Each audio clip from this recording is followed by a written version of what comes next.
చంద్రబాబు నాయుడు ఎంత నీచుడు, ఎంత గలీజ్గాడు, రామోజీరావు చంద్రబాబు నాయుడు సంఖ ఎట్లా నాకుతున్నాడు అని చెప్పేసి మీకు అర్థమయ్యేటట్టు చెప్పడానికి ఈరోజు నేను 2 ఉదాహరణలు తీసుకొచ్చిన. కాకపోతే ఈ వీడియోలో నా లాంగ్వేజ్ కొట్టం అటు ఇటు ఉంటుంది, దయచేసి నన్ను క్షమించాలి. ఆల్రెడీ డిస్క్లైమర్ ఇచ్చిన, వెళ్ళి చదువుకోండి. ఇక ఈరోజు 2 ఉదాహరణలు. ఈనాడు న్యూస్ పేపర్ 18 ఏప్రిల్ 2024. మొదటి ఉదాహరణ చంద్రబాబు నాయుడు, రామోజీరావు ఎట్లాంటి వాళ్ళు. జగనాసురుడి ఓటమి ఖాయం అని చెప్పేసి ఈనాడు న్యూస్ పేపర్లో ఒక న్యూస్ అన్నది. అంటే జగన్మోహన్ రెడ్డి గారిని అసురుడు, రాక్షసుడితో పోల్చిండు చంద్రబాబు నాయుడు, సిగ్గు లేకుండా రాసిండు రామోజీరావు. సరే, నెక్స్ట్ న్యూస్ దాని పక్కనే ఉన్నది. అమ్మ నాన్న ఏరి ఎక్కడా? ఈ పిల్లలు ఈ తల్లిని అడుగుతున్నారు. ఇక్కడ మీరు ఫోటో చూడొచ్చు. అమ్మ నాన్న ఏరి ఎక్కడా అని చెప్పేసి. ఎవరు ఈ పిల్లలు అంటే జగన్మోహన్ రెడ్డి గారిని రాయితోటి కొట్టిన దుర్గారావు ఎవరైతే ఉన్నారో ఆ దుర్గారావు పిల్లలు. ఈ పిల్లలు దుర్గారావు భార్య. ఈ పిల్లలంట భార్య అంటే తల్లిని అడుగుతున్నారు, అమ్మ నాన్న ఏరి అని చెప్పేసి. సరే, దాన్ని కూడా సిగ్గు లేకుండా రామోజీరావు వేసిండు. ఎందుకు వేసిండు అన్న విషయాన్ని మనం ఇప్పుడు డిస్కస్ చేద్దాం. కాకపోతే నాకు చిన్న డౌట్. చంద్రబాబు నాయుడు నిలబడి ఉన్నాడు.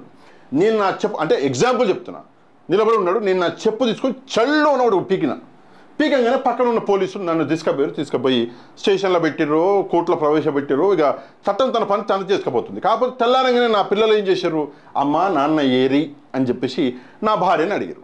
అడగంగానే నేను చేసిన తప్పు ఒప్పైపోతుందా? నా పిల్లలు అడిగిరు అని చెప్పేసి నన్ను చట్టం వదిలేస్తుందా? నా పిల్లలు అడిగిరు అని చెప్పేసి నేను కొట్టిన చెప్పు దెబ్బ అనేది మానిపోద్దా? అసలు ఏం లాజిక్ ఇది? సరే, అర్థమయ్యేటట్టు ఇంకొంచెం డిస్కస్ చేద్దాం. ఒక మర్డరర్ ఉన్నాడు, వాడు ఇద్దరిని పొడిచి మర్డర్ చేసేసిండు. ఒక పనికి మాలిన గాడిద నా కొడుకు ఒక అమాయకురాలైన అమ్మాయిని రేప్ చేశాడు. ఆ మర్డరరు, ఈ రేపిస్టు ఇద్దరు కూడా భార్య పిల్లలు ఉంటారు. ఆ పిల్లలు అమ్మ నా నాన్న ఎక్కడ అని చెప్పంగానే వీళ్ళిద్దరూ చేసిన తప్పులు ఒప్పులైపోతాయా? వీళ్ళిద్దరిని చట్టం వదిలేయాలా? ఏం లాజిక్ ఇది? అంటే కామన్ సెన్స్గా ఆలోచించాలి కదా. రామోజీరావు ఎంత సిగ్గు లేకుండా, ఎంత నిర్లజ్జగా ఈ న్యూస్ వేసిండు అంటే, ఈ న్యూస్ చదివినప్పటి నుంచి నాకు ఒళ్ళు మండిపోతుంది. ఒక ముఖ్యమంత్రిని కొట్టిండు రాయితోటి.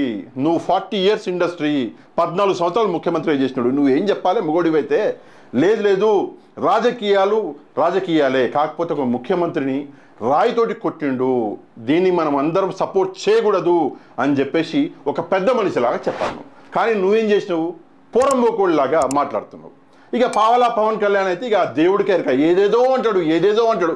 సరే, పాపం ఎవరో ఒక అబ్బాయి, ఓకే, మన జగన్మోహన్ రెడ్డి గారికి దెబ్బ తగిలింది, ఓకే.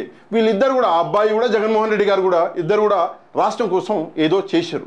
నువ్వేం పీకినావు నాకు అర్థం కాదు. పవన్ కళ్యాణ్ నాకు అర్థం కాదు. అంతలా ఊగిపోతుంటావు. ప్యాకేజీ బాగా అందినట్టుంది. సరే, ఆ పక్కన పడేద్దాం. ఈ న్యూస్ ఓకే, కవర్ చేసినాము. నెక్స్ట్ వచ్చేసి మెయిన్ న్యూస్కి వద్దాం.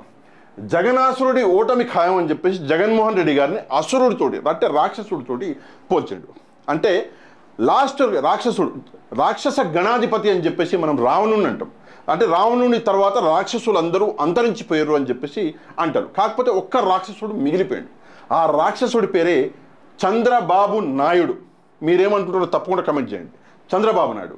ఎందుకు నేను ఈ మాట అంటున్నానంటే, చంద్రబాబు నాయుడు పదవి కోసం, పవర్ కోసం తన పర అన్న భేదం లేకుండా ప్రజలని మోసం చేయడము, ప్రజలని చంపేయడము చంద్రబాబు నాయుడికి వెన్నతో పెట్టిన విద్య. మనం ఏమో పక్కన పెట్టేస్తే సొంత మామనే వదలనోడు చంద్రబాబు నాయుడు. రంగా గారి పరిస్థితి ఏంటి? సంఖ కాదు, ముడి నాకున్నాడు పోయి పవన్ కళ్యాణ్. రంగా గారి పరిస్థితి ఏంటి? అట్లాంటి రావణుడు ఈరోజు దేవుడు లాంటి జగన్మోహన్ రెడ్డిని పట్టుకొని ఇంత పెద్ద మాట అన్నాడు. ఏంటి? జగనాసురుడు అని చెప్పేసి.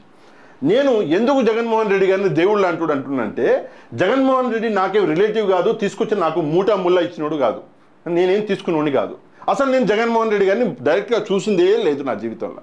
ఎందుకు అంటున్నానంటే, ఇప్పటి నుంచో అంటే 14 ఏళ్ళ ఇండస్ట్రీ, 40 ఏళ్ళ ఇండస్ట్రీ 14 ఏళ్ళు ముఖ్యమంత్రిగా చేసిన అని చెప్పేసి పెద్ద పెద్ద డైలాగ్ కొట్టే చంద్రబాబు నాయుడు లాంటి వాళ్ళు ఎంతో కాలంగా ప్రజల్ని, పేదవాళ్ళని అణిచేస్తుంటే, ఆ ప్రజలు పేదవాళ్ళు చదువుకోవాలి, వాళ్ళకి మంచి జరగాలి, ఆడవాళ్ళు అభివృద్ధిలోకి రావాలి, నిరుపేదలు డబ్బులు సంపాదించుకోవాలి, ఇల్లు లేని పేదవాళ్ళకి ఇండ్లు రావాలి, నీళ్లు రావాలి, ప్రజల చేతిలో ఎంతో కొంత డబ్బులు మిగలాలి, ఫస్ట్ తారీఖు వచ్చిందంటే ఓ 10,000 జీతం పడితే ఆ 10,000 జీతం 15వ తారీఖు అయిపోతుంది. ప్రజల చేతిలో ఎంతో కొంత మిగలాలి అని చెప్పేసి కష్టపడ్డాడు జగన్మోహన్ రెడ్డి. అందుకే దేవుడు అన్నా నేను. నాకు జగన్మోహన్ రెడ్డి రిలేటివ్ కాదు. చంద్రబాబు నాయుడికి కక్షలు భూమి కక్షలు ఏం లేవు. కాకపోతే నువ్వు చేసిన పర్ఫార్మెన్స్ చూసినా, జగన్మోహన్ రెడ్డి గారు చేసిన పర్ఫార్మెన్స్ కూడా చూసినా కాబట్టి 5 ఏళ్ళు నువ్వు చేసినావు సపరేట్ ఆంధ్రప్రదేశ్లో, 5 ఏళ్ళు జగన్మోహన్ రెడ్డి గారు చేశారు. ఇద్దరిని చూసినా కాబట్టి నా మాట ఉంటున్నా. నెక్స్ట్ ఇక్కడికి వస్తాం. రాష్ట్రంలో రామరాజ్యం తీసుకొచ్చే బాధ్యత నాది. నీ బొందలే. రామరాజ్యం తీసుకొస్తాడంటే చంద్రబాబు నాయుడు. సర్టిఫైడ్ రాక్షసుడు చంద్రబాబు నాయుడు. ఆయన రామరాజ్యం. 14 ఏళ్ళు సీఎంగా ఉన్నావు, 40 ఏళ్ళ ఇండస్ట్రీ. నీ పార్టీ సీఎంగా నీ పార్టీ పవర్లో చాలా రోజులు ఉన్నది. ఏం బిగినాం మళ్ళీ? రామరాజ్యం అప్పుడు గుర్తు రాలేదు అంటే పవర్లో ఉన్నప్పుడు మొత్తం రాక్షస రాజ్యం. పవర్ పోగానే అపోజిషన్లో కూర్చోగానే రామరాజ్యం గుర్తొస్తుంది. ఇది బాగా పట్టిర్రా నాకు అర్థం కాదు. కొన్ని పార్టీలు రాముడిని బాగా యూజ్ చేసుకుంటున్నారు. రాముడు దేవుడు కానీ పార్టీలకి అదిగా మారిపోయాడు. రాముడినే యూజ్ చేస్తున్నారు. ఎందుకు? రాముడు మాకు దేవుడు కాదా? రాముడు ఈ వీడియో చూసే వాళ్ళకి దేవుడు కాదా? రామరాజ్యం నువ్వు తీసుకొస్తావా? నీ ముఖం సర్టిఫైడ్ రాక్షసుడు నువ్వు. అది నేనే సర్టిఫికేట్ ఇస్తా కావాలంటే నువ్వు రాక్షసుడు అని. మావనే వదిలిపెట్టినోడివి నువ్వు. నెక్స్ట్ చూసుకుంటే కూటమే గెలుస్తుందని 11 సర్వేలు తేల్చి చెప్పాయి. ఈ సర్వేల గురించి పెద్ద గొడవ జరుగుతుంది. అసలు ఏమైందంటే గోధుమ మీడియా అని చెప్పేసి ఒక మీడియా ఉంది. మీ అందరికి తెలిసి ఉంటుంది, విని ఉంటారు. గోధుమ మీడియా అంటే సెంట్రల్లో ఉంటుంది. ఆ గోధుమ మీడియాకి ఒకటే పని, పొద్దున్న లేస్తే మోదీ గారికి భజన భజన భజన భజన భజన చేయడం. ఎప్పుడైతే ఎన్డీఏలోకి బీజేపీ వచ్చిందో అప్పటి నుంచి మోదీ గారితో పాటు అంటే అన్వాంటెడ్గా కూడా చంద్రబాబు నాయుడు కూడా భజన చేస్తుంది గోధుమ మీడియా. కాకపోతే రియల్గా నేను కూడా కొన్ని సర్వేలు చూపిస్తాను. ఇక్కడ చూడండి ఒక సర్వే, టైమ్స్ ఆఫ్ ఇండియాది. ఇక్కడ చూడండి టైమ్స్ ఆఫ్ ఇండియా ఒక సర్వే వచ్చింది ఆంధ్రప్రదేశ్ది. ఇక్కడ చూసుకుంటే వైఎస్ఆర్సీపీ 135 సీట్లు, టీడీపీ 40, బీజేపీ 0, అదర్స్ 0, ఐఎన్సీ 0. ఇది అసలు నిజం. ఇక్కడ చూడండి ఇంకో సర్వే ఏంటి, ఫస్ట్ స్టెప్ సొల్యూషన్స్ అని చెప్పి వీళ్ళు ఒక సర్వే చేశారు. ఆ సర్వే ప్రకారం వైఎస్ఆర్సీపీకి 135 సీట్లు, ఎన్డీఏ కూటమికి 40 సీట్లు, వైఎస్ఆర్సీపీకి 22 పార్లమెంట్ సీట్లు, ఎన్డీఏ కూటమికి 7 వచ్చింది. ఎన్డీఏ కూటమి ఇవ్వచ్చు ఇక 3 సీట్లు ఇవే ఉన్నాయి. ఇక్కడ చూసుకుంటే ఇది ఎన్డీటీవీది. ఇక్కడ చూడండి ఎన్డీటీవీ. ఇక్కడ ఎన్డీఏ చూసుకుంటే 9 పార్లమెంట్ సీట్లు, ఇండియా కూటమికి 0. పక్కన చూసుకుంటే వైసీపీకి 16 సీట్లు. ఎవరు? ఎన్డీటీవీ చేసే సర్వే. మరి చెప్పి ఇప్పుడు మాట్లాడి చూద్దాం. మాట్లాడు, ఎంత పెద్ద మొగోడివో నువ్వు. మాటలు లేవు, ఊరికే గాలి మాటలు, అబద్ధాలు. ఎంత అబద్ధాలంటే ఈడ అబద్ధం చెప్తాడు చంద్రబాబు నాయుడు, పక్కకు పోయి మళ్ళీ పట్టుబడతాడు. అంత చీప్ అబద్ధాలు ఆడుతున్నాడు పవర్ కోసం, పదవి కోసం. నెక్స్ట్ ఇక్కడ చూసుకోండి 25 లోక్సభ 165 అసెంబ్లీ స్థానాల్లో గెలుస్తామంట. సిగ్గు, లజ్జ, మానం, మర్యాద ఏమన్నా ఉండాలి మాట్లాడడానికి. చచ్చి ఇంతలా పడిపోతాడని చెప్పేసి నేను నిజంగా నాకు సిగ్గైతుంది చదవనీకి. ఇక్కడ చూసుకుంటే ఏంటి, పెడాన మచిలీపట్నం ప్రజాగణం సభలో చంద్రబాబు జగన్పై దాడి చేయడమే మాకు పనా, సిగ్గు లేకుండా రాళ్లతోటి దాడి చేయండి, అది చేయండి, ఇది చేయండి చెప్పింది నువ్వే బాబు గారు.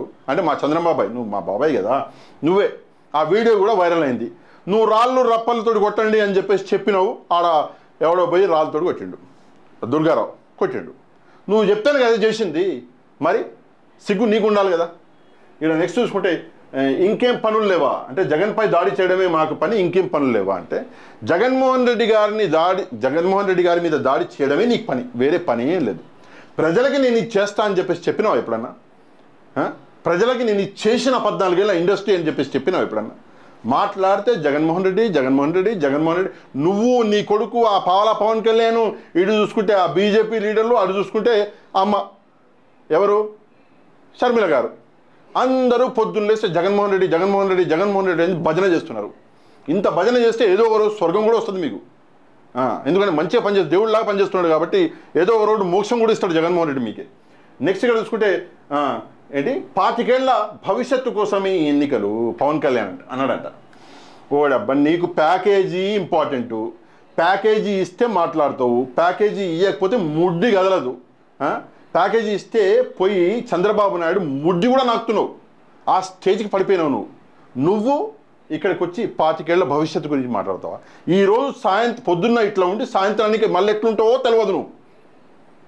అసలు నీ మూడు ఎప్పుడు మూడు స్వింగ్స్ వస్తాయి నీకు. అట్లాంటి వ్యక్తివి నువ్వు 25 ఏళ్ళు ఓడబ్బా వద్దురా బాబు, జనాల్ని బతకనివ్వండి. కాపు సామాజిక వర్గాన్ని చంద్రబాబు నాయుడు తొక్కినంతగా వేరే ఎవ్వడు తొక్కలేదు. ముద్రగడ గారు చెప్పి ఏడ్చిన పాపం. నువ్వు పోయి కాపు సామాజిక వర్గం మొత్తాన్ని తీసుకుపోయి చంద్రబాబు దగ్గర అమ్మేసినావు. నువ్వు మనిషివి, నువ్వు పెద్ద పెద్ద డైలాగులు చెప్తే మేము వినాలి. ఇది మా కర్మ, ఇంకేం కాదు.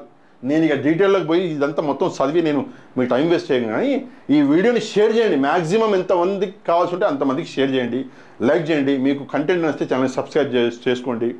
నెక్స్ట్ వీడియోలో మళ్ళీ కలుద్దాం. అంతవరకు థ్యాంక్ యూ వెరీ మచ్. జై హింద్.